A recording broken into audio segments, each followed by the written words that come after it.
And we will start off with an election for chair of the NMB board. Have any nominations? Jean Marie? Can I make a comment before the nominations begin? Sure. Lynn knows this already, but not everybody else on the board knows this. And I think it might be important to say this now as we go through these nominations. My husband and I have made the decision that we're going to be selling our house this spring, and we'll hopefully be moving into a new place midsummer. So I'm happy to play a role in this board, however that is, but I just want to put that out there before any nominations begin. And I'm happy to pass out tissues to those of you that are going to miss me. You will be missed, certainly. Oh, so Jean Marie, like you may no longer be living in Bakersfield. Oh. That's a big shift. There is. Yeah, wow. I did not know that was on your horizon. That's a big deal. Yeah, it is. Hopefully we're moving to better internet service. That's really the drive. You're chasing the broadband. All Wow. right. Okay. So are there any nominations for board chair?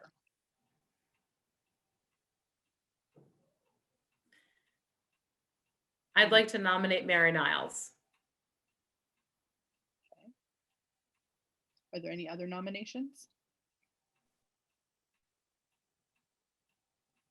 Hearing none, all those in favor of Mary Niles as board chair, please say aye. Aye. Oh, I did that wrong. I did that wrong. Sorry. Emily? Aye. Aaron? Aye. Jean Marie? Aye. John? Aye. Catherine? Aye. Miranda?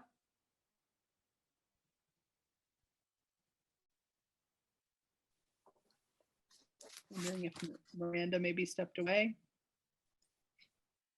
Mary? Aye. Thank you all. Yeah, thanks for that vote of confidence. I really appreciate it. And Jean Marie, I will really miss you when that time comes. It's been wonderful working with you on this board and on the SU board for sure. Okay, Mary, I'm going to turn this officially over to you to do the rest of the election. Okay, well, very good. Well, thank you all so much again. I'm pleased to take over at the helm here for a little while. So then the next piece we need to tend to is a vice chair for the board. Do I have anyone who'd like to make a nomination? Or express an interest in taking on that position? I would take it on in the short, until I can't take it on. Okay. So then I'll nominate Jean Marie for the vice chair position and do a roll call with Emily, Aye. John, Aye. Kat, Aye. Aaron, Aye. and is Miranda here tonight or not? I am. I Oh, am. hi, Miranda. How are Hi. you? Okay, Good. Miranda, your vote on that? Aye. Okay, and we are without Lisa, correct? Okay. Okay, wonderful. So next is the clerk position. And Lynn, can you remind me who is the current clerk? It's Aaron. It's Aaron. Aaron, how do you feel about that position? Now that we have a board secretary, it's a pretty laid back position. It's okay. So would someone like to nominate for that clerk position? I'll I'd like nominate to Aaron. nominate Aaron. Okay, great. So by roll, Emily, Aye. Jean Marie,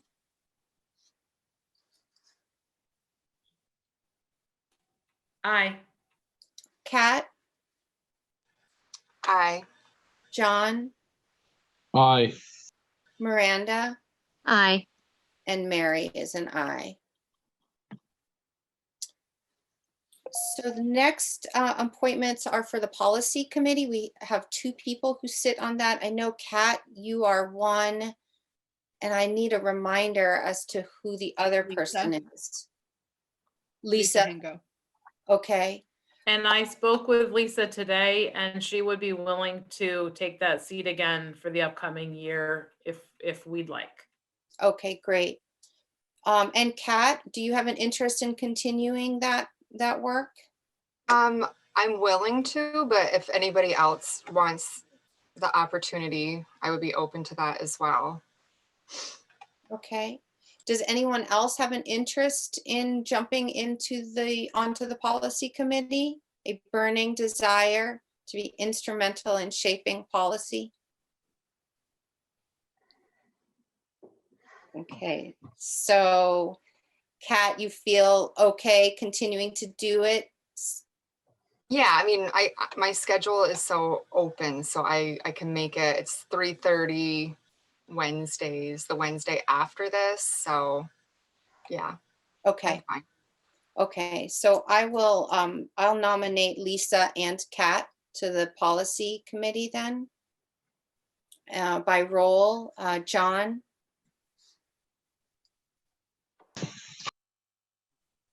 Emily, Aye. Aaron, Aye. Miranda, Aye. Jean Marie, Aye. Kat, Aye. and Mary is an aye as well. Okay, so next up, we have the SU board. The current members are myself, Jean Marie, and Emily. I would certainly like to continue on the SU board. Jean Marie, where do you feel about continuing given some of the flux in your life? Yeah, I think that I will be around till August, like hopefully by the 1st of August. I won't be living in this town anymore, but I'm happy to continue on that position if folks want me to. Okay, and Emily, do you have an interest in continuing as well? Sure, I'd like to continue. Great, super. So I need nominations then for the SU board. And certainly if there's someone else who might like to join, we can talk about that as well.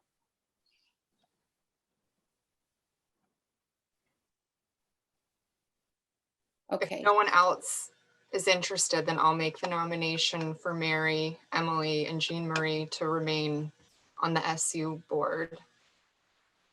okay, super. So I'll take that by roll. John, Yes. Emily, Aye. Kat, Yes. Aaron, Aye. Miranda, Aye.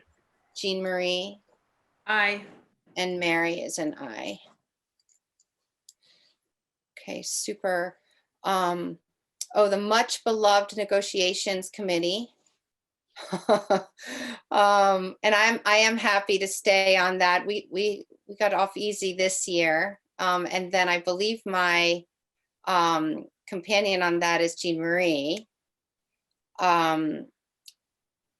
Jean Marie, since it's likely, it sounds to me with what you're suggesting for your timing, it seems as though by the time we're diving into negotiations, you may no longer be on the board. So I wonder if for that, it may make sense for someone else to join, but I'm certainly open to, addressing that if and when you have your transition. No, that makes sense to me because the negotiations won't be till like next this coming fall, right? Yeah. Exactly. Yeah, exactly. So I think it makes sense to nominate someone else to that committee. Okay. Anyone else have an interest in joining me on the negotiations committee? What What does are the that logistics? committee do? Sorry. So I mean, Morgan really knows the ins and outs of the process even more intimately than I do. But we tend to meet upwards of three times correct, Morgan? It tends to be about 3 meetings, eh? Yeah, so we would probably do a pre-meeting with the negotiations team to talk about what the board is looking for in terms of changes to either of the master agreements. Recently, we've had 3 face-to-face meetings with the teachers or with the support staff, depending on which agreement we're negotiating. And they've been fairly easy, knock on wood, for the last, I'd say, 4 years. We had some contentious ones prior to that. We would be negotiating with the teachers starting this fall because there's only a 1-year extension, which we'll be talking about later on tonight. I believe that we won't be starting up again with support staff until 2022. Correct. So You get fed. You do get fed and you can ease your way in because it's not a double negotiation year. It's going to be a one part this year. Teachers only.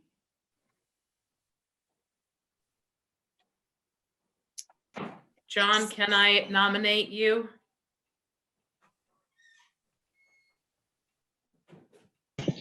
Sure. So I'd like to nominate John and Mary to the negotiations committee. Okay, great. So by roll, Emily, Aye. Kat, Aye. Erin, Aye. Miranda, Aye. Jean Marie, Aye. John, Aye. and Mary is an aye. Okay, super. So that's all the reorganization. Regular board meeting schedule. Is that, Lynn, just needing to confirm that we all still feel comfortable with the first Wednesday of the month and the current time of 6? So you had last year chosen 6:30. Right. Had turned these last several into a special meeting so that we could shift the time earlier to 6. So I think that the time, if you're good with the day of the month, the first Wednesday in the month, I think the time piece is something that you should make a decision about as a group.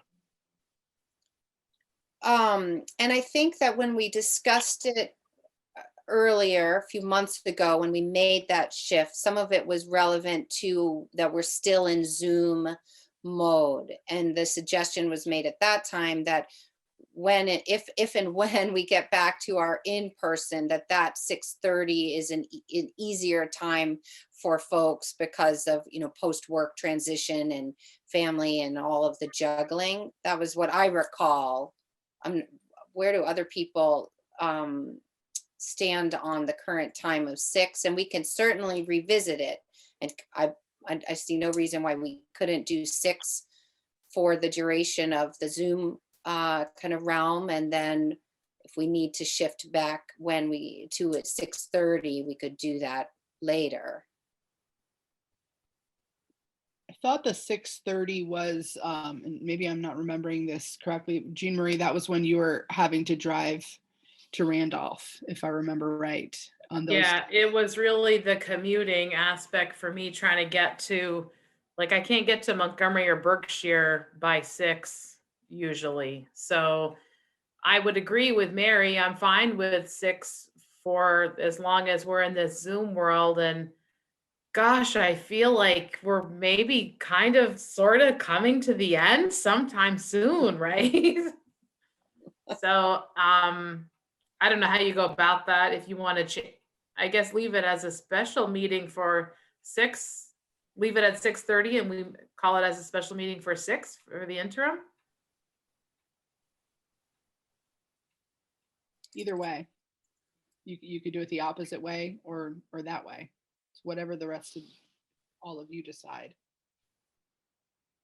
So the special meeting component is that, have we been designating our meetings as such based on the time or on the remote Zoom aspect of it? No, it's based on the time, because when you choose your day and time, if Ah, you adjust the day or the time, okay. it becomes a special meeting. Ah, okay. I don't think I realized that, like, that's kind of subtle difference there. Okay. So for everyone else, where do people stand on the 6 versus the 6:30, and how that may feel when we transition back to in-person meetings? That then would be, going back to our kind of rotation between the 4 schools. And we had that arrangement where we had decided that during the, I believe, January, February, March, or December, January, February. I think it was that. December, January, February, the kind of 3 worst weather driving months that we would meet in Enosburg. So what works best for people, 6 or 6:30? I think 6:30, definitely once we're back in person. I mean, we're Zooming. I think it, either or. I think it depends on the day. Like tonight, I scrambled to log on because I have miserable children upstairs, but in a normal circumstance, it's not super tricky. I don't know how other people feel. I can be accommodating. I prefer to go earlier because that means that those really long meetings end earlier, but I'm very accommodating. I would agree with Aaron. It's the lateness on the other end that makes the 6 o'clock appealing, especially in the Zoom world. Okay. Well, so I'm hearing that 6 tends to work for folks, especially while we're in Zoom mode. But it sounds as though even when we resume in person, that 6 would still be a manageable time for folks. Is that a correct synopsis? I think it could be, and if I'm the only one, let's go with what the masses think. But that would be tricky because once my husband's back to work, he works in Williston, so he won't be able to be back for me to leave in time to get to some of those farther away meetings. But Okay. I can pull in daycare and moms if I have to. I don't want to be the only one that's dictating with the time of the meeting. Well, that seems like a lot of work to have to try to arrange childcare and such to be able to meet, make that 6:30, Emily. It's fine. I don't mind doing it. I think I would feel better just what works for the larger group, and I can accommodate that. It's not like it's 5 meetings a month. So let's go Right. with what the larger group feels. Okay. So why don't we then, for now, I'll make the motion to set our meeting for the first Wednesday of the month at 6 o'clock. And certainly if it becomes problematic, we can revisit it at any point. So that's the motion on the table. Take roll on that. John, Aye. Emily, Aye. Kat, Aye. Aaron, Aye. Miranda, Aye. Jean Marie, Aye. and Mary is an aye. The next one I would just ask, is there a need to change or desire to change any of our posting locations for our meeting minutes and agendas? I don't think so. Lynn, they're all posted on the FNESU website as well as physically posted, right? Correct. I like your cat, Jean Marie. He's lovely. I almost didn't know if it was a dog or a cat, and then I saw its ears. I love it. He's old and very needy. So Oh. Lynn, the Roberts rules, small boards. So when you reorganized, you chose to go with the Roberts rules for small boards. I have not seen that we've had an issue with using the Roberts rules for small boards. Is the board okay with continuing on? Yeah, it seems to work well for us, I think. Okay. Okay, great. The last piece, Mary, I didn't put it on there, but I just want to say it out loud, is if we were in person, this is the part of the meeting where I would say, here's your annual reminder about your code of ethics as a board member. So, and I would ask you to read it. I'd ask you to sign one, keep one, give it back so I can keep it in the file. What I'm going to do is have Courtney mail those out to you. So she'll be sending you 2 copies, and I'll ask you to just send one back my way, if you could. I think it's just a good reminder each year to take another look at that code of ethics and just refresh your thinking around that. Great. Okay, so moving on then, we've got the consent agenda with the previous minutes and a second read on quite a huge amount of policies. And then that first read on that Title IX sexual harassment policy and the policy for homeless students. Any questions, concerns on either the previous minutes or any of the policies? Any discussion? So we'll just need a motion to accept the consent agenda, the previous minutes, and the first and second readings on all those policies. I'll make that motion. Thank you, Jean Marie. By roll, John, Aye. Emily, Aye.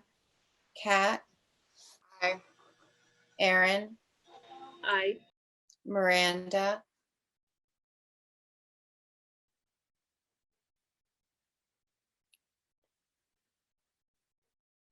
Miranda, are you there? She's coming back in on another device. Oh, okay. Jean Marie, Aye. Mary is an aye. And is Miranda back with us, Morgan? I am. I don't know what I'm saying aye to though. Just, no problem. That was just accepting the previous minutes and the first and second read on those policies. Okay, sure. Aye. Okay, perfect. Lynn or Morgan or anyone need us to reorganize the prioritization for the night, or are we good in the usual order? You're good in usual order, and you don't have any visitors. No visitors. Okay, great. So then next up is Rhoda with our school spotlight for Bakersfield. Thank you. Can I share my screen, Morgan? You will in a moment be able to.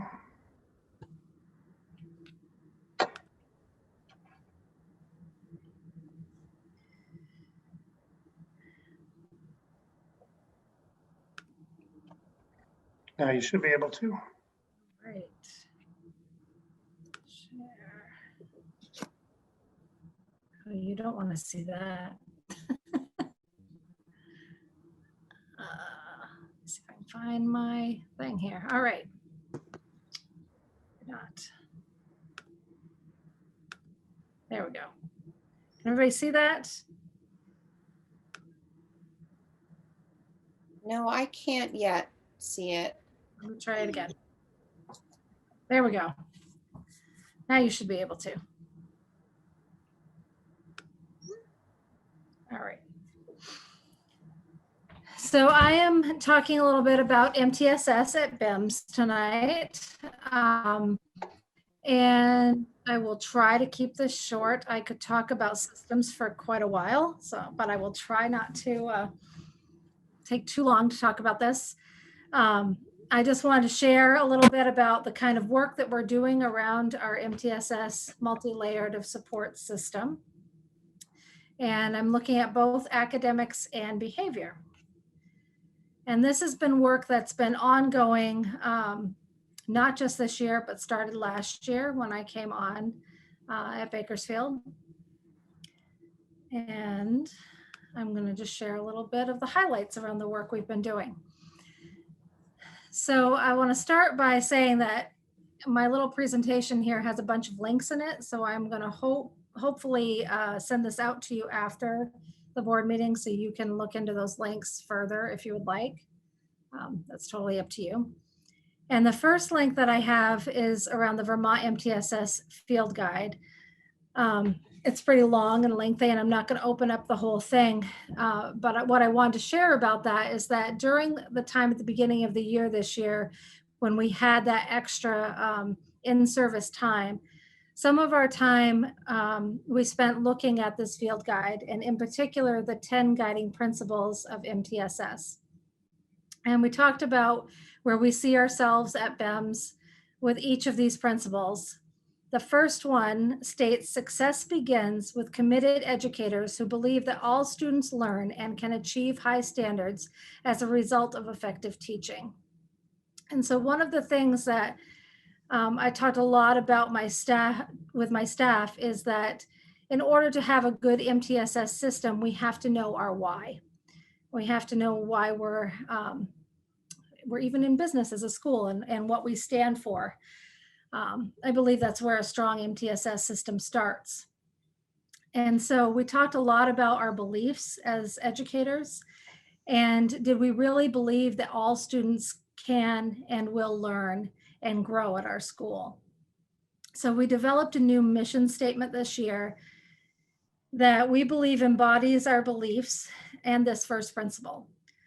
I don't know if you know who Simon Sinek is, but we watched some of his talks about why. And he always says that people don't buy what you do, they buy why you do it. And that's something that I've said to my staff quite often, is that we have to know why we're here. So we want everything that we do to come back to that mission. And our mission is that BIMS is a place where we are ensuring that all students learn and grow through connection and care. So from there, this takes me into this kind of look at our whole system. And this work kind of started for our school and for me last year when we first brought Jen Patnote on. And she did a lot of work with our SU around MTSS, and she's continuing that work this year, and also around UDL with all of our teachers. So UDL is Universal Design for Learning. And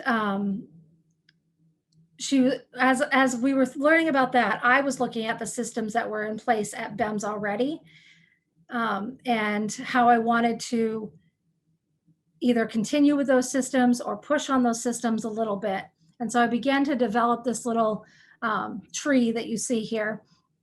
And it's kind of an image of all of our systems work. And it's really just full of big ideas, right? That we can then work on and kind of zoom into and think about and how they're all related and interconnected. So if you see here in the tree trunk, I have MTSS and UDL there. And that's really the work that's the grounding place for everything else that we do. Because if we don't have a solid universal design for that first instruction and have all kids having that good first instruction work happening, what are you building your multiple layers on? right? So you have to have that good first instruction. And then you build out from there and build those multiple layers. So this is really how we support all students. And it's around that good first instruction, but then it also has all of these other little pieces that we've been looking at that kind of work into that system. And it's grounded in these 3 roots that are including ideas around equity, that all really does mean all, community and relationships that we build, not just with kids and parents, teachers, but also our partners, you as a school board, all of us together build that community. And then this idea of growth and excellence, and that we're always growing to make our systems, both academics and behavioral, be the best that they can be, so that we are ensuring the whole child is being served. And then I have these 2 branches, which really are the 2 sides of that MTSS system. So this work over here is all around proficiency-based learning, PLPs, transferable skills, all the academic pieces that we're working on. And then this side of the tree is around the social emotional learning. So PBIS, restorative practices, being trauma responsive. And we've been working this year around zones of proximal development and really helping kids understand their own emotions and regulating those emotions. And then there are some other big ideas up here. They're centered around the instructional piece again. Instruction and assessment is a huge part of all of the work that we're doing. Engagement, are we making sure that there's student voice and that we are engaging all of our kids? How are we building leadership within our school? I can't do it all. I want to make sure that I'm building up leaders within my school to do that work with me. And then what is our culture? And is it a culture that is around collaboration and growth and a positive culture for kids? And then what is our communication systems? Is it clear? What is our modes of communication? And then that all ends up in a system that is continuously improving and works to those bigger goals around, like the portrait of a graduate work, and making sure that we're ensuring our kids are college and career ready. So this is just an image that sits on my board, and it just reminds me of the work that we're doing and the interconnectedness of all of it. And it allows me to think about places that I want to dig into deeper. So then that brings me to one of the places that we have been in, and that's around that leadership and collaboration piece. And I started that work really looking at the teaming that was happening at our school and our schedules and how we're building in time for those teams to have space to do their work.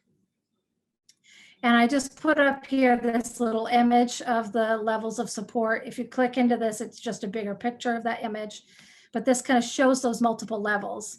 It used to be within MTSS and at RTI work that you were looking at 3 tiers. We've really stretched that out more and thinking about that it really is multiple levels, right? So you have that level 1 universal instruction, and then level 2 is that universal instruction with some targeted interventions. Then you move into more targeted interventions. And that's really about closing that gap for kids. And then you go into more intensive interventions. And then you will have a small number of kids who need something completely different. And these arrows really represent that work around assessment and how you know if kids really are moving back and forth. How do you know they know the things you want them to know, right? And how do you know what they need to move forward? So when I started my work at BEMS, I put together a leadership team right off the bat because I really felt that I needed to have a core group of teachers that I could bounce those ideas off of, the bigger ideas. And that's what they do. They really hold that system and they act as a conduit between other teams that I have developed within the school. And some of those members have joined me in some of the work with Jen Patnode, as well as some of the work we did this summer with Solution Tree. And that was really work that's centered in around flashback and flash forward, which is really about narrowing standards and making sure that we know what the have-tos are, and that then we look at data to see where are our kids now and how do we move them forward. Some of the other teams that we have developed at the school level is an events committee team, and their work really centers around the school-wide celebrations, and it's really tied to that PBIS and restorative practices. How do we celebrate all of our kids and all of the work that they're doing? How do we help them know that it's a good thing to follow those school-wide rules, right? And that's what this picture is right here. I just thought I'd talk a little bit about that picture. These are our kindergarten kids, and they earn warm fuzzies for following the school-wide expectations of being safe, being respectful, and being ready to learn. And each kid has their own little cup that they collect their warm fuzzies in. And once they fill their own individual cup, they pour it into this bigger bin up here that the teacher's holding. And once they fill it for their class, they get a celebration within their class. But then they're working to also fill up this big tub in the hall. And that's the entire K-3 wing is working to fill that tub up. And there's a line, there's 3 levels within that tub because it's pretty big. And when they get to each line, they get a whole elementary side celebration. So they're pretty excited putting in their warm fuzzies out there. The events committee team also works on school spirit. They do spirit weeks. They help us organize the traditional events that we've had over the years, such as Harvest Fest and Harvest Dinner, and Bakersfield's Got Talent, even though those aren't happening this year, or at least not in the same way. But that is some of the work that they do. In our schedule, we built in time for grade level PLC teams to meet weekly. And those teams are run by our coach and our interventionist. And they really work on that academic instructional piece and making sure that that tier 1 instruction is working well. And they also look at data to kind of make groups for intervention time in groups. And then once a month, those grade level teams have an SST meeting, which is a student support team meeting. And they look at individual kid data and talk about interventions that are needed for kids and whether or not they want to move those kids to the next level, which is our EST team. So when I started last year, those teams consisted of pre-K to 3, 4 to 5, and 6 to 8. But I realized that pre-K to 3 team was a pretty big team. So we made some shifts this year so that it's a pre-K to 2, 3 to 5, and then a 6 to 8 team. And then I also made some shifts this year with the EST team and the BST team. So we have 2 smaller teams for kids who rise to a more intensive level. The EST team really focuses in on the instructional side of things, and the BST team focuses in on the behavioral side and kind of works through what are some extra supports that we may need for some of our kids who are rising to a higher level. In the schedule, we also built in time for intervention or what I need time, and that's in everybody's schedule. And during that time, the classroom teacher, the paras, the interventionist, the coach, special educator are all available to work with students who need extra support. And I think that's all for that slide. So the next thing I want to talk about a little bit was moving through the system and gaining understanding. So there's some specific things that we've really focused in on within those systems this year to make sure that we have clear understanding of how those systems work and what are the ins and outs of them. So we put together a flyer that kind of talks about what restorative practices look like at Bakersfield. And it gives the history of restorative practices at BEMS. It talks about restorative questions that we ask when there's harm that has happened. So we talk with kids about what has happened, who has been affected or hurt, what do they need, and how can we meet the needs of the affected party, and who's responsible to meet those needs. It also talks about classroom circles, which is a big way that we build community at BEMS. And there is space, it gives space for everyone to really have a voice, and it builds those relationships. It's big on active listening, problem solving, emotional regulation, and risk taking. And we can do circles for lots of different reasons. Every class does at least one circle a week, but many classes do more. And we have kids who lead some of those circles, especially in the middle school. And then the restorative justice piece is really the pieces that happen when things really go wrong. So it's that problem solving circles that might happen, restorative conferences, and repair plans. All right, let's see if I can get back to my other screen without losing everything. All right. We talk a lot about the social discipline window, and this is related to the RP work that we're doing. And there it is. And that it's really talking about how we have high expectations for kids and high support.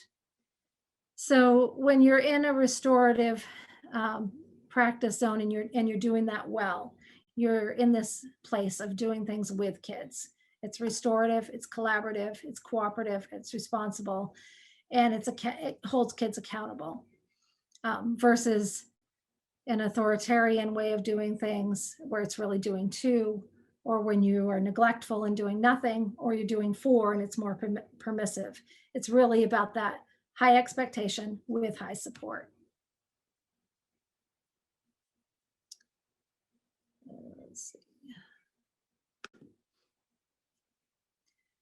And one of the other things we've talked a lot about this year is because we have PBIS in our school and we have restorative practices.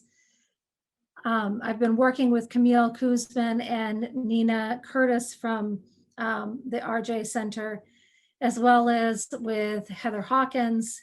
And we've been really kind of looking at what's the intersect between those two things. And so we've put together this piece that really kind of lays out what is PBIS and ABA around behavior, what is RP, what are the things that both of them offer, and what does it look like at different levels.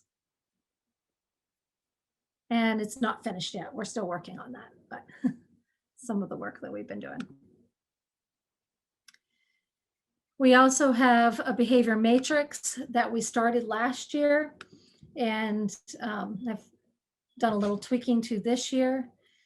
One of the things I like about this behavior matrix is it's not just about what is the behaviors. It really looks at what is the expected behavior, what's above and beyond behavior, and then what are those negative behaviors, and what are the ways we're going to deal with those things.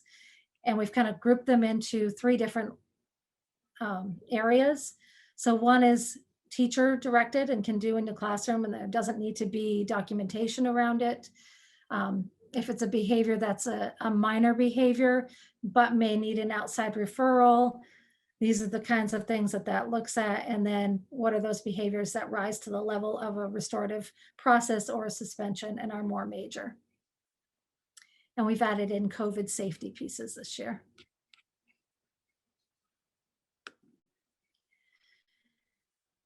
We also have a planning room and a safe space, which is a new addition this year to our school. We didn't have a planning room before. And I really felt like while our teachers were really great at handling behaviors in their classroom, when it got to a place where it was out of control, they were always coming to me, and I was spending a lot of time with those kids who were high needs. So we wanted to have a place where we could, and a person who could work through some of those things with kids and do those repair plans, and really have a place where kids could process through their behavior. So that is an addition this year. I'm not going to play this video, but it is linked here if you want to look at it at another time. It's a little video that our planning room coordinator put together for our open house. And then this has been our newest work around our multi-tiered system of supports. We rolled this out to staff in January, but it really kind of takes a look at those layers again, and then how kids move through those layers. And what are the pieces that teachers need to do. So in this first part of the system where it's in the classroom and teachers are trying lots of different things for kids that they might have concerns on, we have this informal student tracking piece that teachers can write down kind of the interventions they're trying on their own so that we have some record of those things. And then we move into what happens if they bring a student up at the SST meeting. So there's a form that teachers fill out before the SST meeting. And then it continues to be filled out at that meeting. That was not how I wanted that to go. Let me see if I can move that.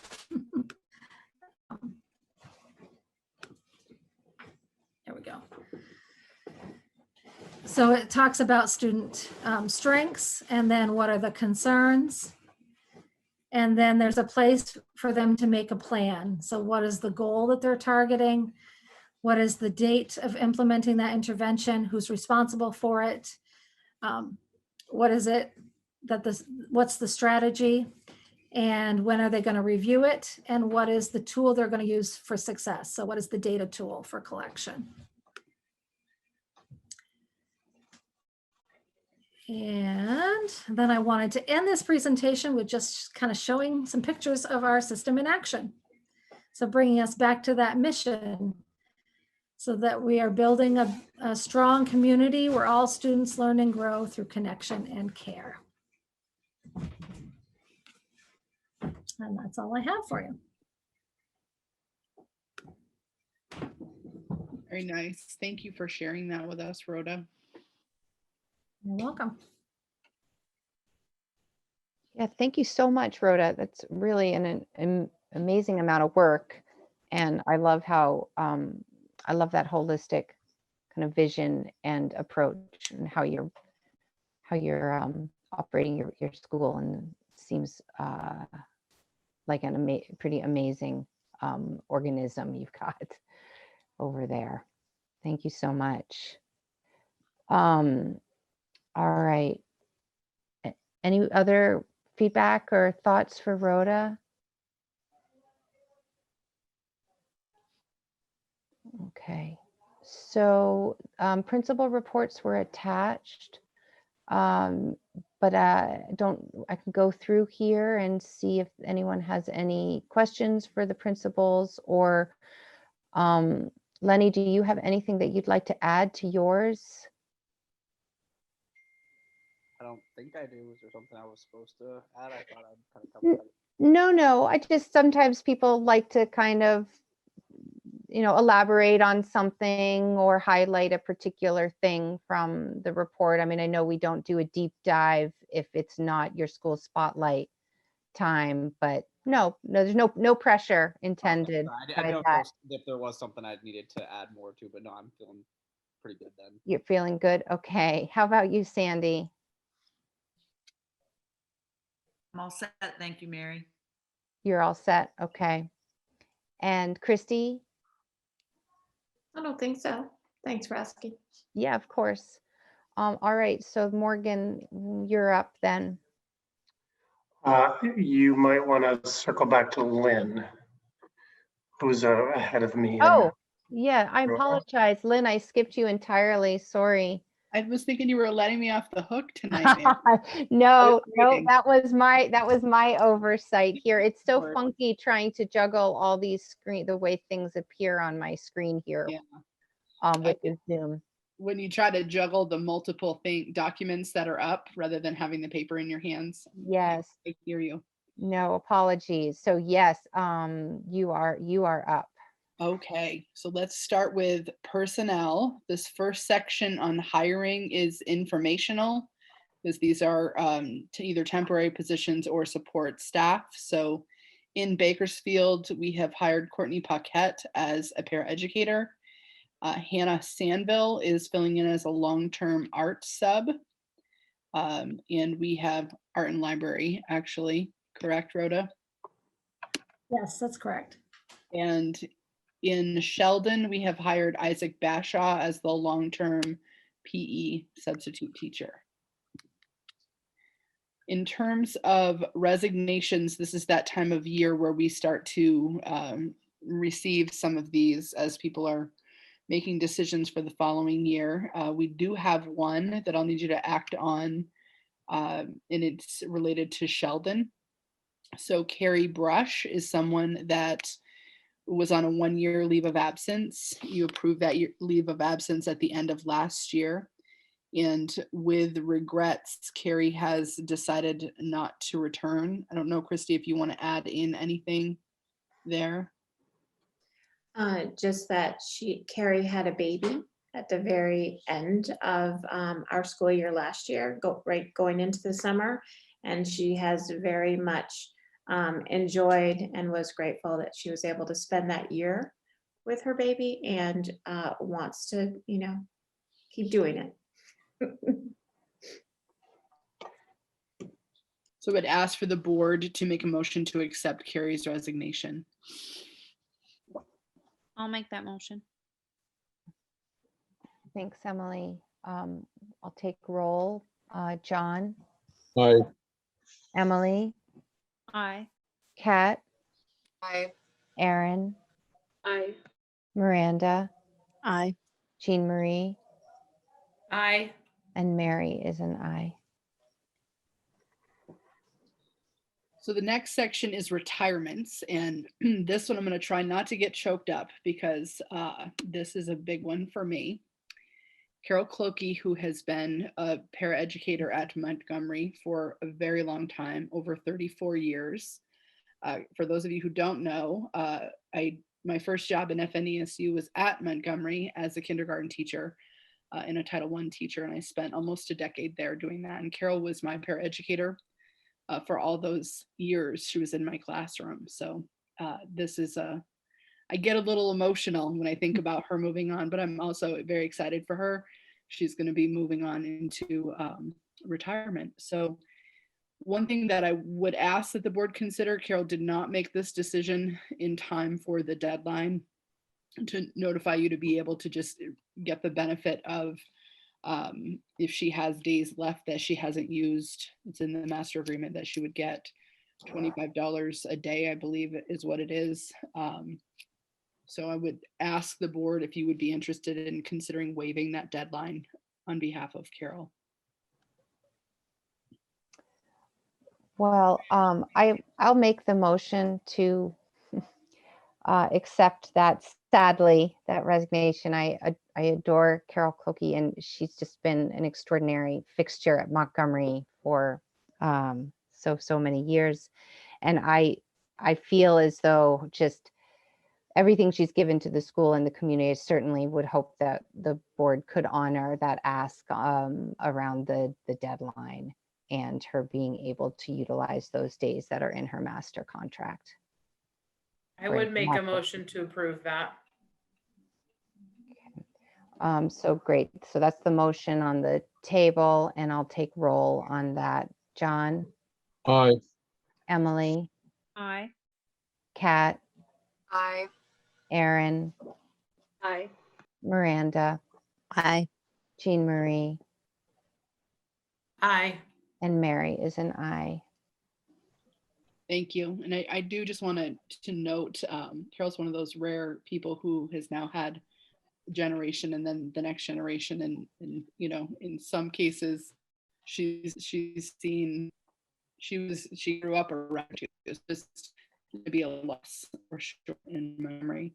And Carol did not make that request. I made that request to waive the deadline. That didn't come from her. I just thought it was. And actually going to chime in on that because she had my husband and his siblings, and now she's had my son, little Robbie. I don't know if she's had my youngest son quite yet, but she has said things to me about, you know, having both generations and how my two boys remind her so much of my husband and his brother. And it's just so cool to see that. Mhm.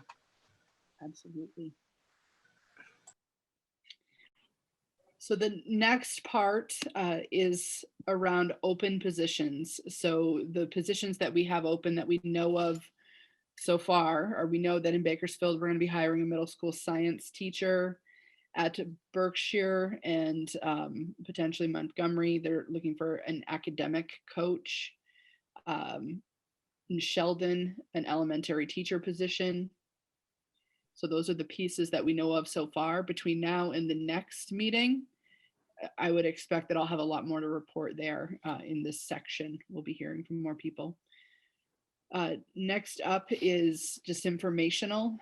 Jennifer Kinney from Berkshire Elementary is out on a leave. Just to notify you, I granted an unpaid leave request. That's one of those pieces that if it's a professional staff member, it would come to you under support staff. It's something that I can approve. So Jen will be out until the first part of April. The other piece I have in this section is the master agreement. So we learned, I think late last week, or it might have even been this week, Morgan, I've lost track, but the union has voted to ratify the rolling over the master agreement 1 year. At this point, you have seen that master, or Morgan has it available that we could put up to share with you. I don't know, do you want to do that, Morgan? Sure, and we really did very little other than change the dates forward. So I will pull that up and we can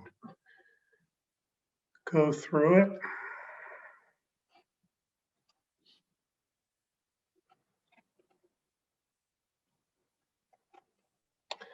And so the section that's on your screen is section 10.1, which is salaries and compensation. And you'll see that teachers returning will receive a step. We did not change the salary schedule at all. We didn't change the grid. And then off-step teachers will get that same increase as they did last year. We took out the language about moving teachers from the expiring Sheldon collective bargaining agreement because we've already done that. There's a little bit of a change in the benefits because we were in that transition year last year. We just took out that transitional language because we are now all operating under the statewide negotiated health benefits agreement. And then the last change is down here at the end, and it's just to the duration section. The SU board did approve it at their last meeting, and we would anticipate that the Enosburg-Richford side will approve it next Tuesday when they next meet.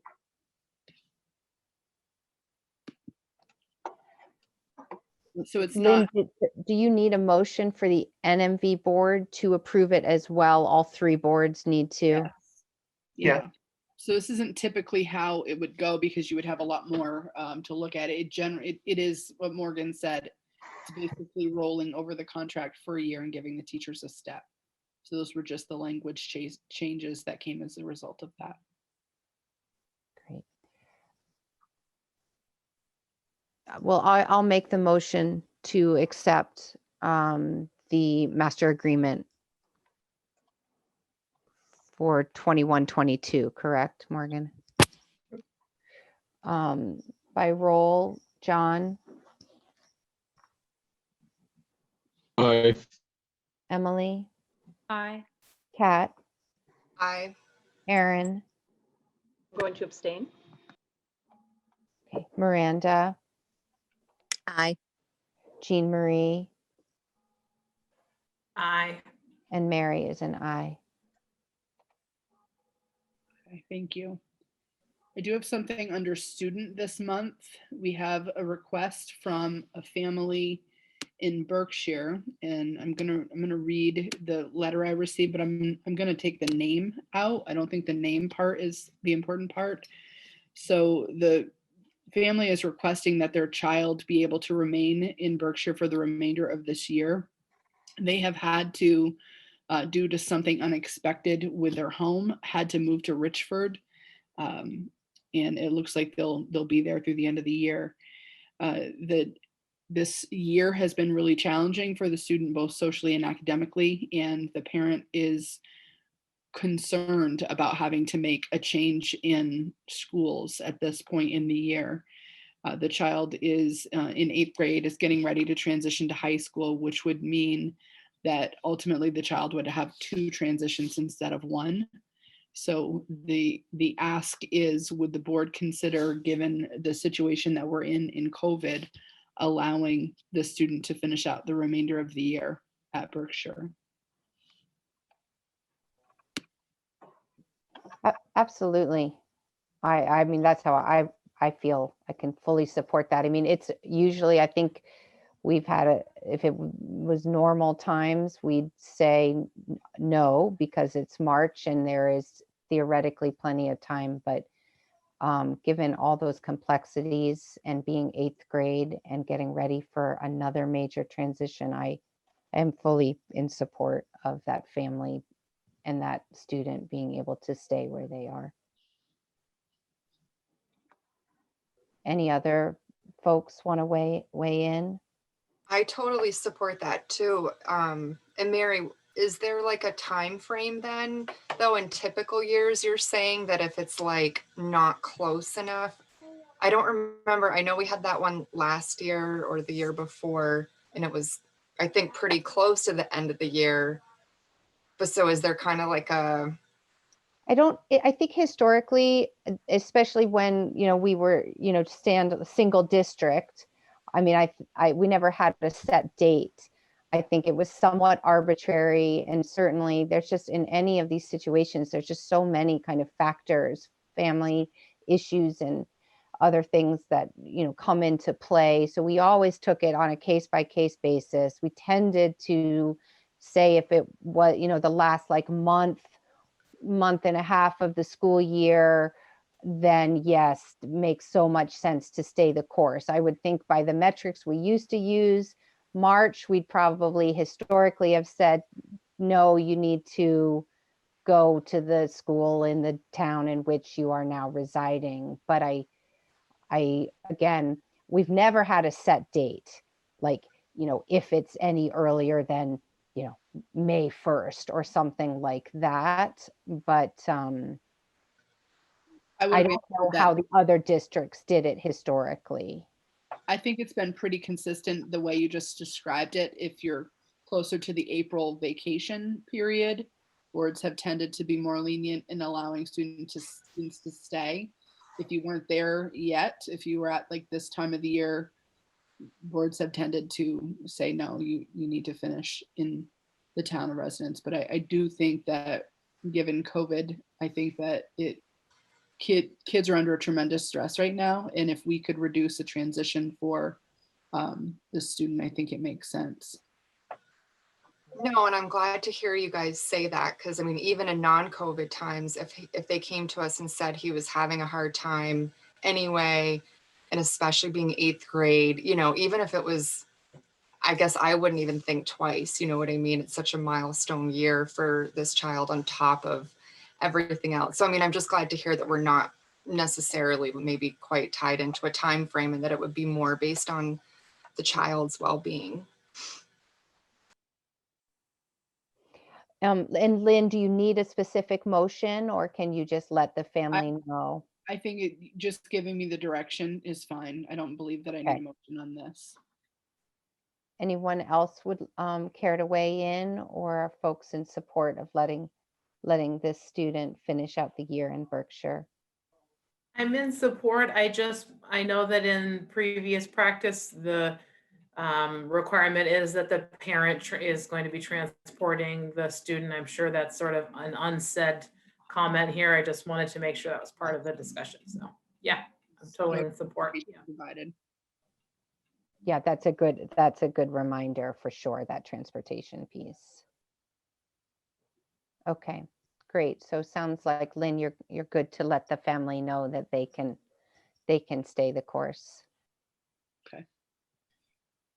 So next up, I'm going to give a legislative update, and I think I can be brief on this. I think you all received the legislative update from VSBA 2 or 3 days ago. So I just want to talk through a couple pieces. So we're coming up to a really important part in the legislative session, and that's crossover. So you tend to see bills move pretty quickly at this point in the session, because if a bill doesn't make it out of the committee or from one side into the other, once you hit crossover, it stays on the wall for a future year. So for most bills, the crossover date is next Friday, March 12th. So those are for any bills coming out of Senate and House. There are some money bills that have a little bit of a different crossover deadline. So anything that's coming out of appropriations, finance, or ways and means, all those money committees, they have until the 19th. So I think that, we should be paying attention to what's happening in Montpelier, and, we're certainly trying to keep our eye on what's happening. One of the big bills that they're considering in Montpelier right now is the statewide bargaining for school employees' health benefits. And there were 2 proposals that we talked to you about last month. There was a House proposal, and then there was a Senate proposal. The VSBA was in support of the Senate proposal. Right now, what's moving forward is H81. That's the House proposal. So the VSBA it has been advocating for some additions to the language in H81. Again, it is similar to the reason why VSBA was in support of the Senate version of this bill.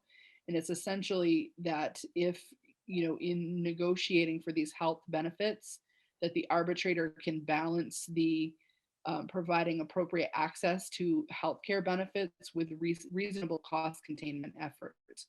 So the cost containment piece isn't included in the language right now. From what I understand, I don't believe there's been any amendments to it, but there's certainly been quite a lot of advocacy to include the cost containment measure in that bill. So I think that the point in that is the rising costs of healthcare are driving decisions with boards about other programs and other things that you're able to offer. So year after year, you're seeing double-digit increases in healthcare costs, and without that that language in there, that cost containment also needs to be a part of the conversation. If it comes down to an arbitrator having to pick between 2 proposals, that they need to be able to have that as part of the toolkit. So Morgan, what did I miss? What would you add to that? I think that's an accurate recap of that bill. The only thing that I would add on crossover is that if the House and Senate leadership agree to it, they can pretty much ignore crossover. And we've seen some kind of dumb, kind of bad things slip through even in late May and go into law that year. So just because we get to the middle of this month without foolish stuff happening doesn't mean we're home free yet. Good to know. Another bill that is getting some attention right now coming out of the Senate Agricultural Committee, and that's for universal school meals for all students in Vermont. The bill, it would require every public school to offer free breakfast and lunch to students, and it would create incentives for schools to be using locally produced foods. So there is a little bit of a pushback on this, I would say. No one is saying that this is a bad idea. I think that across the board, people believe in feeding children and that making sure that, we're addressing food insecurities. It's been a priority through COVID. I think it will continue to be a priority. I think that the piece that people are concerned about is what's happening with the education fund. And if this were to pass, they're projecting that it would be a $23 to $39 million hit. And so the wonder is what I have heard some people talk about. I haven't heard it in connection to what's happening in Montpelier, but if this is something that's approved, would it have to be something that comes out of the education fund, or could this be paid for off the top without it going through the education fund? So I'll be watching that bill, certainly. One of the big bills that is happening is the pupil weighting study bill. And we've talked a little bit about this in the importance of this bill for communities like ours that would potentially benefit from a change to the weighting study. So it would essentially change the factors of weighting. Those weighted measures have been in place for over 20 years, and this would re-weight the system to be able to, the intention would be to ensure more equity for students across the state, especially kids who are living in high poverty areas or for a variety of other factors. I think that this bill is a tricky one because there are definitely communities that would benefit from this, and it would come at a cost. There would be loss of revenue for other communities. So this is one of those bills that I think is, it is going to be challenging to move this bill forward. I do think it can move, but I think it would be a more process. Where we're at, taking the lead on this and doing, coming up with an implementation plan, and the agency has pushed back about capacity and expertise. So I just think this is probably going to result in a multi-year look at education funding as a whole in the state of Vermont. I think that it isn't going to be a quick fix, something that moves through and goes into play in the coming year. I think it's going to take more time than that, and I think it's going to end up involving more than just the weighting measures. So those are my 2 cents about that. Morgan, anything you want to add there? Just that I think this is probably one of the 2 or 3 most important things that are going to come out of the legislature this year or next year. But this is definitely one of the few to watch. Absolutely. Another one that I think will, I kind of have my eye on is just the school facilities and construction bill. So I do think that they're going to approve something this year around school facilities and construction. There has been, I think, almost a 20-year moratorium on school construction aid. Am I right with the years, Morgan? It's been a long time. Yeah, I think Montgomery's project in 2003, 2004 was one of the last ones that we got through.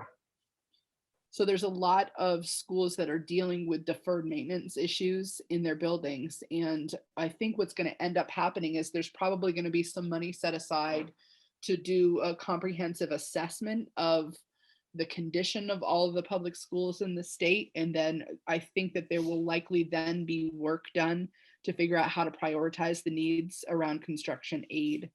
So I do know that that's something they're leaning into, but the reality is there's a, also a fixed amount of money that they're having to contend with in all of this. The one other piece that's kind of connected to facilities is that there was money left over in the CARES Act money, and the House of Representatives has passed a bill which would reappropriate that $15 million towards school indoor air quality grants. So it's looking like we'll see more money coming through Efficiency Vermont to work on improving air quality in our schools. I think that is certainly a big benefit. I think that we're going to see something coming around literacy work, early literacy work. I think that it's going to be in the form of grant programs and opportunities for advancing literacy efforts around the state. I think that's an important bill to watch as well. And there's something on school discipline. I think there's a proposal for an advisory council to take a look at school discipline with the intention of trying to reduce or prevent suspensions and expulsions, with the exception of the most extreme cases. the last and one of the most important pieces from where I sit right now, besides waiting study, is the COVID response and education recovery planning. So there's definitely work that's happening in the legislature. And I think that the hope is that they will not overly regulate the recovery, because I think that the risk in them over regulating what's going to happen around recovery is that the systems are different and therefore the needs are different within the state. So I think instead they're focusing on guiding principles and trying to allow some latitude for schools to really look in depth at data and make decision points around the recovery measures that will be put into place. I do think there'll be resources allocated, more resources. That's obvious. There are definitely more resources that will be allocated and heading our way in connection to that. The good news to us is that some of the work we've already been leaning into for multiple years seems to be squarely at the center of the recovery efforts that they're going to focus on. So I think the MTSS work and the systems and structures that we've really been leaning into building for the last several years are going to be nicely aligned with the recovery work we're going to be asked to do for our schools and for our students. So we'll certainly be working hard at gathering data in the coming weeks to be able to then design goals around our recovery plan. So I would expect us to be able to, hopefully in April, share out some of that data with the board. Any questions on the legislative piece? That's a big agenda on the legislative side. It definitely is. Oh, And this is one of those years where, holding my breath a little. There have been big legislative decisions made in years past that are multiple year efforts, Act 46 being one of them. The work that we've been doing around Act 173 and the work we've done around proficiency-based graduation requirements, proficiency-based learning, flexible pathways. Those are all pieces of legislation that passed several years ago that our systems are all still working really hard on. So I hope that the legislators will be mindful that sometimes less is more, especially during a pandemic. And I'm really hoping that they don't over legislate and put more mandates on schools that the systems are taxed. Let us really focus in on the recovery work without giving us more of the mandates that will distract us from doing that really important work. So those are my 2 cents of the legislative updates. So just in terms of COVID, I'll shift my attention to that now. So today is the 3rd. We've returned to in-person learning after a remote learning period. So I will say this month, the last month was challenging for myself, for the leaders, and certainly for our nurses. It was very stressful for our staff, for our communities. We saw the increase in infections in Franklin County really have a direct impact on our staff and our students and our ability to maintain operations. So we really struggled before we made that decision with the number of students and the number of staff that were going to be quarantining as a result of some of those. And that's what really led to that decision to shift to remote for that 1 week. Although it's a really hard decision, Jean Marie, I think it was you that said something that has stuck with me since then, that it's February and we've been working really hard since September to maintain operations. And I'm going to choose to look at it through that lens, that I'm proud that it took us that long to have to make that kind of shift. And I'm hopeful we won't have to do something like that again. We're certainly making sure that we're going to be as tight as we can about all of the health and safety measures as we move forward. And, we certainly want to continue to, maximize that instructional time that we have with kids. I think that you're probably hearing some things coming out of Montpelier about prioritizing in-person learning. And we have felt and known from the start how important it is for our students to be in person. And at the same time, we've felt obligated to follow to the letter of the expectations around health and safety measures. So I think that one of the barriers that has been in place and is still in place is the 6-foot distancing between students in our 7th through 12th grade groups. So that's one piece I am curious to see as the governor and the secretary continue to focus on that return. They're talking about a return to full-time in person some point in April. I think that the vaccinating educators is a great first step. I think that's going to go a long ways, and I'm thrilled to see the educators are being prioritized. I am curious to see that as these conditions change, will the health and safety measures be revised along with those conditions? And if not, I am ready, willing, and able to go to a table and problem solve how we get more kids back in person while still being able to follow the health and safety measures that we're obligated to follow. So that's kind of the intersect where we're at. We completely agree. Right now, we just don't know the how part of how we'll accomplish the goal that he is setting.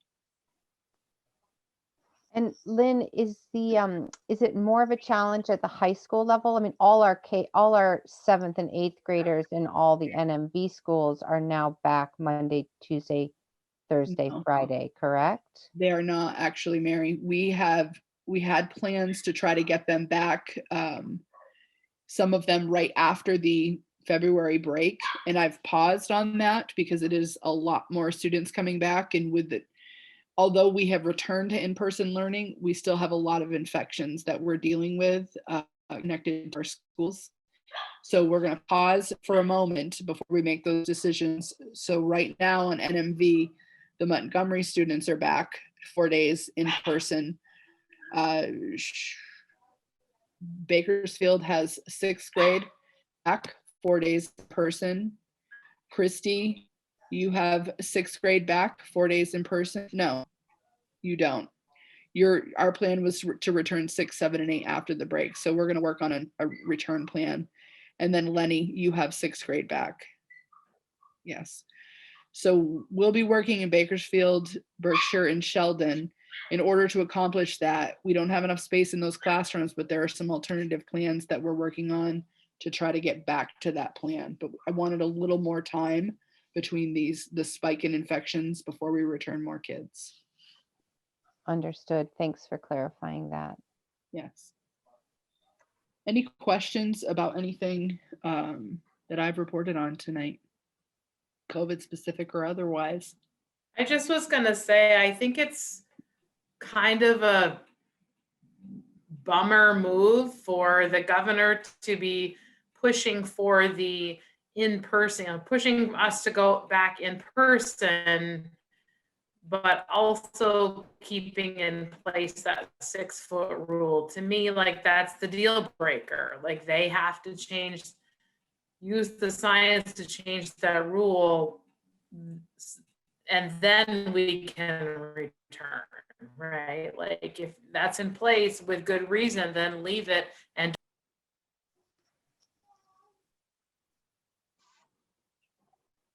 did we just lose Jean Marie, or was that me? Okay.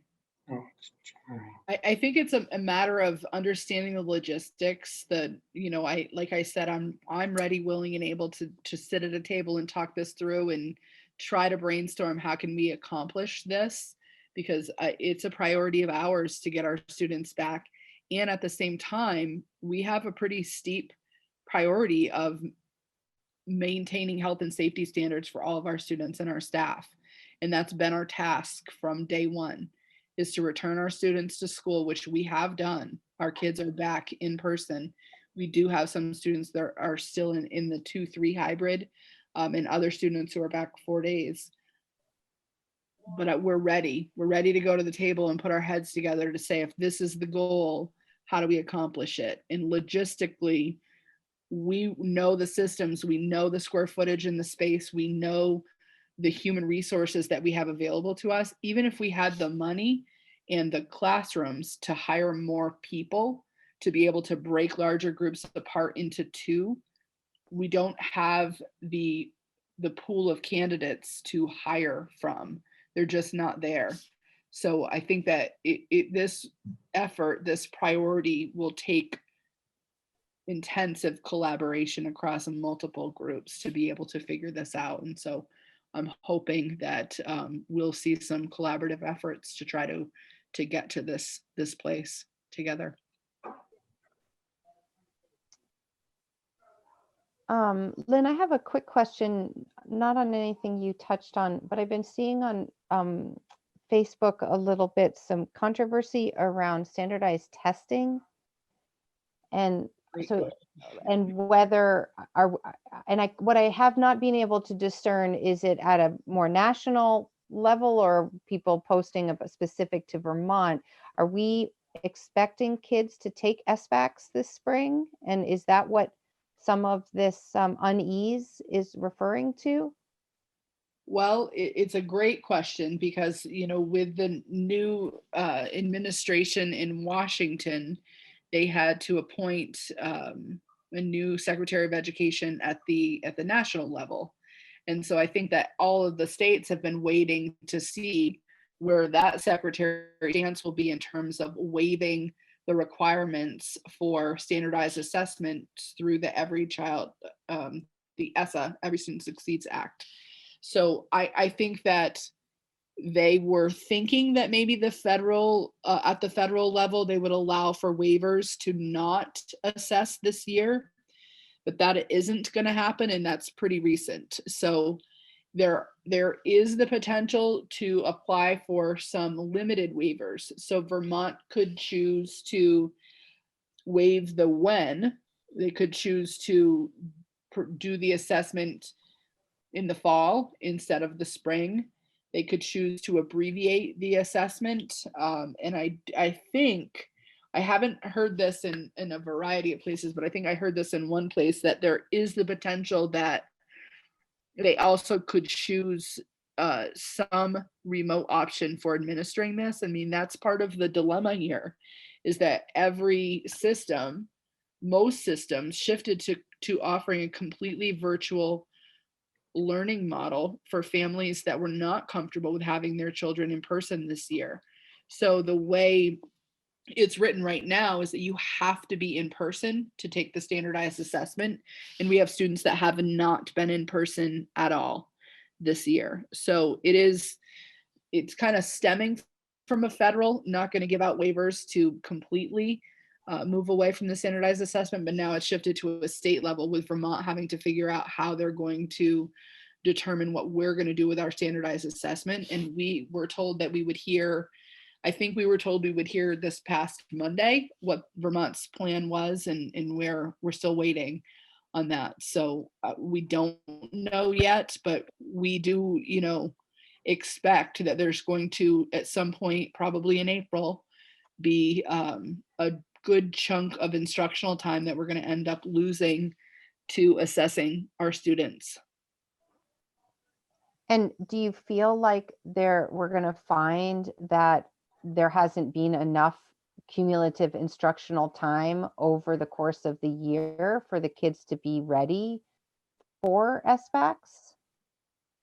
I Definitely would not expect kids to perform the way they would have performed if they'd had a more typical year of instruction. I think this is lost sometimes in how people are communicating about this. Some kids are flourishing with this model and doing really well with the model. Some kids are not. Some kids are really struggling. I would totally agree with the message that the governor has given. But I think that no one is really expecting that kids are going to be where they were. It's going to take us several years to recover from this. And I think that our focus is really going to be just on identifying what are the priorities, what do all kids need to know, understand, and be able to do, and how are we going to work as a system to accelerate their learning in the next several years. And so that's the crux of our recovery plan. I'm less worried about overall performance on the SBAC. I think it's just going to be, you know, a point in time. It's a data point, and we're going to, wherever we are, we'll take where we are, and then our plan will be to move forward from there. Right. And if anything, it'll help illuminate where we go from here as Yeah. far as intervening instructionally and otherwise. So, We okay. definitely have other data points that are giving us that information as well. It's the standardized assessment piece isn't necessarily, wouldn't, for my opinion, be the preferred go-to to determine where those gaps are with students. But we'll see what Vermont says about how we're going to handle this requirement. Right, right. Thanks so much, Lynn. Was there anything else on your legislative COVID updates? Anything in other, or you're all set? I'm all set. Okay. And we already had skipped to the principals, none of whom had anything further to add. So now, Morgan, you are actually up. All right, and I will try to be quick because I monopolized your time from October to January. In terms of FY20 last year, we have a final SU audit that's been approved, and I will be sending that to the board as soon as we get a copy that doesn't have draft written on it, but we've signed off on that. I have seen the first draft of the Enosburg-Richford District audit and sent changes back to the firm on that, and I expect that we will see the first draft of NMV's audit in the next couple of days. In terms of this year, the only thing that I wanted to update you on is a follow-up from our January meeting about the court ruling surrounding parochial schools. And I did get the first phone call from a parent who has a student at Rice who lives in one of your towns and would very much like you to pay tuition for them. So I've not seen a bill actually from Rice, but I'll give you a heads up that that process has started, and it's likely that you'll see that in one of your warrant packets in the near future. And then in terms of FY22, next year's budget, as you all hopefully know by now, the budget did pass yesterday. It was 503 to 424, which is 54% to 46%. So a comfortable lead, but certainly not a blowout by any stretch of the imagination. There is a 30-day window where a petition in theory could be gathered asking for a revote, but that spread feels big enough to me that you're not going to see one of those. Morgan, before you move on, one thing I just want to say about that is in a typical year, I would tell my principals you can't hire until we get past the rescind window. I am not planning to do that this year because I'm very worried about the candidate pool. So my feedback to the principals is as soon as you know, post it and start interviewing as soon as you have candidates. I think it's going to be really critical for us to be fully staffed as quickly as we can be. I don't want to see us waiting another month and then not having any candidates apply for our positions. So I just wanted to tip the board. We have enough other resources that we could draw from in terms of other monies, ESSER monies, not that we could pay for the teachers in that way, but there are other ways we can utilize those resources that it's worth the risk. The benefit we're going to get is worth that risk this year. Lynn, I had a thought. I was interested to read in the town book about the program available to people, the one-year program if they already have a bachelor's degree, and that was the first that I had ever heard of it. And I just wondered, is that information shared in other ways? Although it's fairly new, right? Yeah, last year was our pilot year. I would welcome any feedback you have about how else we can get the word out. I was even thinking like in our school newsletters, because I don't know how many people sit there and read every page of the town books. And I was like, wow, this is like a hidden gem. And I want people to know about it, because what a great opportunity for people, you know, who might be interested, you know, like social media, website. We have had it probably a half a dozen times on, well, maybe not that many, 3 or 4 times at least. We posted to our social media page. We have, we're actually willing to open it up to other Franklin and Grand Isle County supervisor unions and districts. It's to our benefit to get more people into the field, because the less pressure on those systems, the more candidates for all of us. So I think that, you know, I love the idea about newsletters, and I hadn't thought about that. We put it in Front Porch Forum. We've used, because we reach so many people through social media, we've certainly relied on that. We've sent it out to all of our staff. You know, we do have some support staff with bachelor's degrees, and you know, they're definitely a population of employees that I would love to target and get them to shift into this program. So does anybody have any other ideas about how we could get the word out? Because we do have, maybe I should just say it here. I do know that we get people who watch these meetings. So this partnership with the Upper Valley Educator Institute, we have an informational meeting to talk about, they have a 1-year program. I think it's an 11-month program where, as long as you have a bachelor's degree going in to the program, you can have an educator license at the end of that 11-month program. And next week we have an informational session on Monday, March 8th. And that's a virtual information session. So if you go to either our website or our Facebook page, you can see the link to sign up for that, or you can email Courtney Fletcher at courtney.fletcher@fnesu.org, and she can get you signed up to participate in that informational session. So we would love to see people come out. Even if you're not sure, we would love to see you come out and get more information. Unknown caller.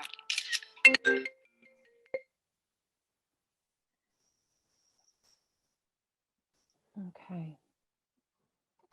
Hey Morgan, can I just, Lynn, you were done just then, eh? Sorry.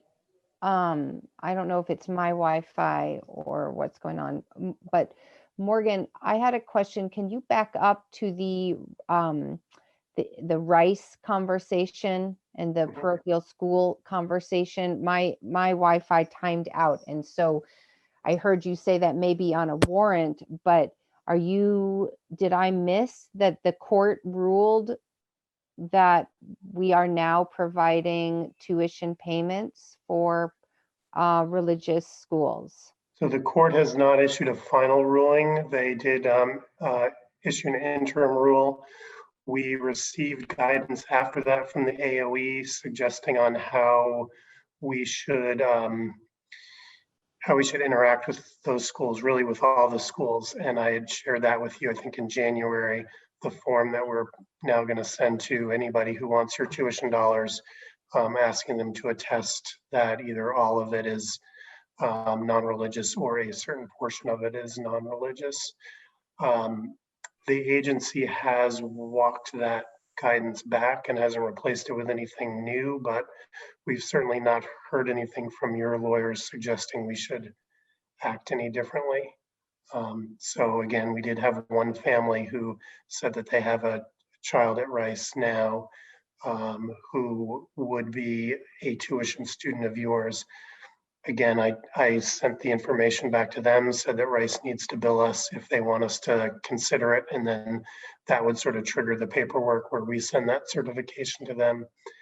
And I haven't seen that yet, so I don't know if that's going to happen this year or not, but just wanted to give you guys a heads up in case it does come through before we meet again. Is that for elementary or just middle high school? Just high school, just 9 through 12. And so we're relying on the school itself to kind of self-report what percentage of the education is religious based, religious focused, and what is secular. That is correct. But even if the institution as a whole is parochial. Correct. Okay. I'm not sure. It seems like a lot to try to unpack there. Okay. Well, for another. Like 200 years of precedent. Right. Well, and also overnight, I guess I thought that this was happening next school year. So to now know that like we could have potential bills this year is a little unsettling. I don't think it'll be a significant financial impact, but yeah, I do not disagree with you. Okay. Thanks, Morgan. Yep. And was that it for financial That's it for me. stuff? Okay. I did have a quick question. I was just for our Bakersfield folks, since that was the one town of the 4 that voted the school budget down, not by a huge amount, but I'm just curious if you all took a pulse from your community about, you know, folks in town and what might have been driving so many no votes against the budget.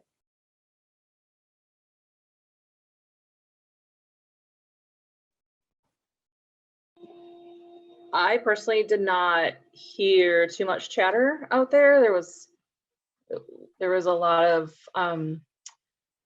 discussion around things happening at the town level. So I was actually surprised that we didn't get questions or feelers out there. But I know that it was an increase again. And times are kind of tough, and Bakersfield has seen some increases in taxes that, you know, just keeps going up. So I'm not surprised. Do I wish that people had reached out and asked for more clarification? Yes. I didn't hear anything. Thanks, Erin. And I didn't hear anything either. I heard 0 questions, 0 interest, and I would echo what Erin said. There was a lot going on within the town select board in particular. So the focus was on them and not on us. I thought our informational meeting went really well, but with not a lot of participation, which almost surprised me. But do you guys think that maybe people just like didn't hear about it, or just people don't attend Zoom as much? Or I'm just curious if anyone had heard any feedback on the informational meeting. Once again, I know that in Bakersfield, they had select board meetings like wrapped around where ours was. So there was one, was it Wednesday and one Friday? So to have 3 meetings in a row might have impacted the fact that we had low numbers. I know we talked about this before the meeting started, that, you know, we shared those links. So we're not sure how many people went and sat down and watched it after we were live, but I think the informational meeting and the mailer was, I mean, that graphic you had put on there, Morgan, I think was like really impactful and understanding where we are at in our spending. But once again, they just, you know, you see that number of an increase, and it's still hard, you know, when things are tough right now. So. I actually wasn't surprised that there wasn't a lot of feedback from the presentation, because being walked through the presentation through Zoom this year versus when you're just sitting there at the meeting, I mean, it was just so laid out. It was so methodical, and it's like right there. So, I mean, I was just thinking, oh, I wish we could do this every year, because it's like, it just seemed like it was really, you know, it was just a different format and so well laid out. So I just thought it was awesome. Definitely kudos to Morgan for doing the legwork to get that all laid out. He did an incredible job. Yeah, absolutely. Okay, so Morgan, if you're all set, then we're on to board business. I thought I might give a little update on my kind of process with Darn Tough and the which I'm afraid has yet not been very fruitful. I hope I have a more favorable kind of report come April. I am still trying to get them to work with us on an easier, more seamless way to do the socks. They are continuing to be a little resistant to the code kind of format that we get from the VSBA. I really can't get a clear answer about why that's such a difficult thing for them to help us organize. And so I wanted to see if folks are interested in pursuing this with Darn Tough, that maybe what might be the most seamless thing is to decide upon a gift card amount and do gift cards. And what that means is that unlike when we get our codes from the VSBA, where there's nothing, no financial input needed, shipping is covered, socks are covered, you could choose a $15 pair of socks, or you could choose the $30 pair of socks and it's all covered. We lose a little bit of that without, not being able to do the code and doing a gift card instead. And we would have to kind of come up with an amount that felt comfortable, doesn't break our budget, but is generous for someone to put toward a pair of socks. They may have to chip in the difference and the shipping. So that's one thought, but I can continue to try to find the right person at Darn Tough to work with me on the kind of the code, if people want me to continue pushing on that. I had also reached out to Ben and Jerry's to see if we could also do like some gift certificates for ice cream for teachers and staff, but apparently they've been inundated with about 13,000 requests from around the country for donations, so they have put a hold on that for now. So I wasn't very fruitful in my quest for ice cream either. Mary, I don't mind doing the order like we did last year. I really think that I can make it work easier, and that way then people don't have to worry about pitching in for shipping and there's one fee. If this is the avenue we want to go down, I really don't mind taking that on. Well, you are a goddess. That's incredibly gracious. I could provide a little bit of moral support in the background, but so yeah, I mean, if right, I mean, I know it can feel a little awkward if you get like a $22 gift card or whatever. I'm trying to think of kind of what our average was last year. And then you still have to chip in, $3, $4, $7 or whatever for the difference on the socks and your shipping. But I mean, Erin, do you really feel as though you could do that again this year? I do. I think that that's my first time setting up a form. And I think that the way that it was set up didn't lend itself to a really nice way to collect that information easily. And we also didn't allow for like, what happens if your sock is out of stock? So I would make sure that got set up too. Yeah, I think it would work.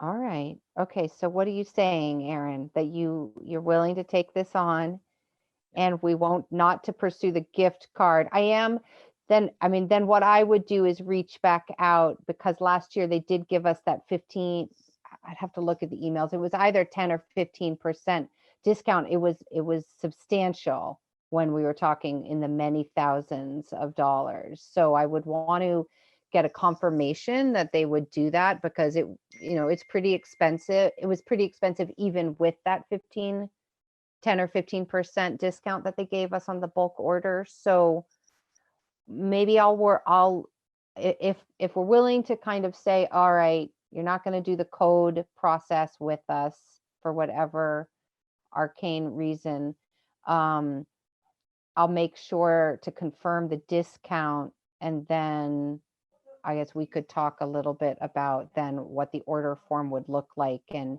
how we avoid some of those pitfalls of like people ordering something, but then it's not in stock and then having to circle back. And I mean, and really, I think we would want to try to figure out then how do we streamline that sorting piece? Because that was the debacle. Can I make a suggestion? Yeah. Like, what if you sort of limit the, here's 2 pairs of lady socks and 2 pairs of men's socks. Let us know what you'd like in your site, instead of offering them the world. Just, I'm really excited that we do this, and I'm so grateful that you ladies are willing to help with this, but I'm just concerned that it's such a onerous project. Like, I don't know. I would want you to sort of narrow it down a little bit so they don't have, 5,000 choices of socks so that it's such a hassle to distribute them. I think if you narrow down a little, it might make it a little easier. Well, and we did with the last year's order form, because as you know, if you've been on that, you've been on that site, there are about 1 million choices within each sock. So we can whittle it down some more. That's okay. And then maybe have like a first and second choice. Yeah, absolutely. I think it all comes down to setting up the form better and making it easier. So I'm confident. Oh, Erin, I like your resolve and your confidence here. Okay. Well, so I'm willing to help again, but I might have you do a little more of the heavy lift with the sorting. I'm available to help too if you guys need help. A third person would be good. Same for me. I'm happy to help too, whatever you guys need. Okay.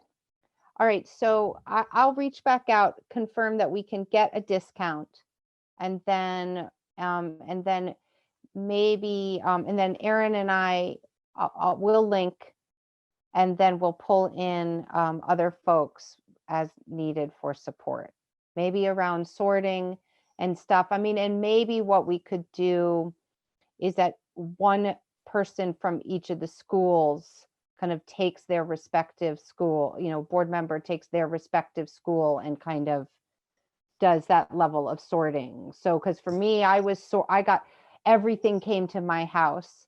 So I had all the socks for everyone from all 4 schools trying to align this. It was crazy. So that alone could make a big difference. If I'm just tending Montgomery and everyone takes their socks, and fewer options, Erin, sounds like even fewer than we had could also be helpful, and a second choice. So we don't have to circle back to everyone when their sock was out of stock. I think Mary, you have a puppy now, and puppies and socks don't really mix very well. I will have to do everything about 7 feet off the ground, standing on a ladder. So he can't access, he's got quite the jump these days. Okay, all right. Okay, I'm in it to win it if we could make it a little, a little more streamlined this year. And Lynn, remind me, was it Courtney? I mean, she really helped with the spreadsheet last year. Do you feel like she has the bandwidth to help on that end again? She's going to be helping with recovery planning, but she is very efficient with spreadsheets. You just need her to help you create it and organize it, I'm sure she can do it. Okay, because that's certainly not my forte, spreadsheets. Okay. All right, Erin, we'll pick it up maybe in the next week. I'll make sure to link up give you a call. Okay. All right. Anyone have any other future agenda items? Okay, and our next meeting, April 7th. So I just need a motion to adjourn. I'll make that motion. Okay, all in favor, give a wave goodbye. Thank you all so much. Everyone stay well. Thank you. All righty.